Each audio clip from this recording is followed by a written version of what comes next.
Alors, ma valeur première qui a été mon champ de bataille pendant plusieurs années, ça a été la justice.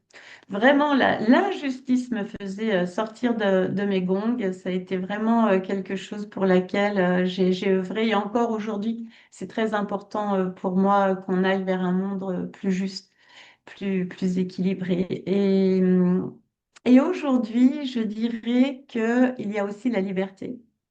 Cette liberté d'être, de faire, de penser. Et je me suis rendu compte que à chaque fois que ma liberté était touchée, j'ai tranché, j'ai dû acter avec des prises de décision et reprendre mon propre chemin, bien souvent. Donc, tu veux dire que maintenant, la liberté, ça devient plus important pour toi que Je la justice? dirais que oui, elles sont dans un certain équilibre. Il faut qu'il y ait de la justice, mais il faut aussi qu'il y ait de la liberté. Bonjour, bienvenue. Eh bien, bientôt, nous allons monter sur la scène, que c'est le 18 octobre.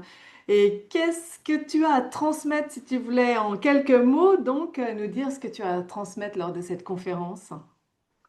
En quelques mots, je dirais que tu ne te définis pas par rapport aux autres, mais véritablement en lien avec qui tu es et d'avoir toujours en son cœur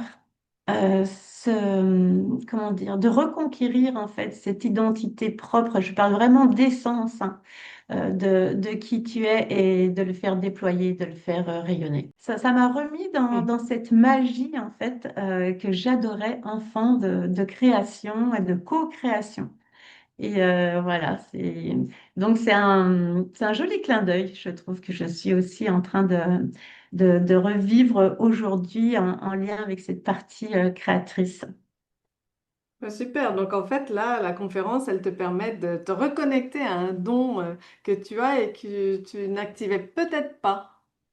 Eh bien, je me suis rendu compte que finalement, dans mes accompagnements de coaching, notamment avec ce premier voyage vibratoire que je fais à la première séance, quelque part, je remets en scène la personne dans sa nouvelle vie ou en tout cas dans cette prochaine étape de vie qui s'en vient, puisque je la vois avec sa tenue, son décor, comment elle parle, comment elle se tient, comment elle est. Et je me suis dit, tiens, c'est vraiment rigolo parce que je n'avais pas pensé à le faire aussi du côté de la mise en scène pour une conférence ou un spectacle. Et aujourd'hui, je me dis, ah, il y a peut-être quelque chose là qui est en train d'émerger, qui est sympa. Est-ce que tu aurais une anecdote?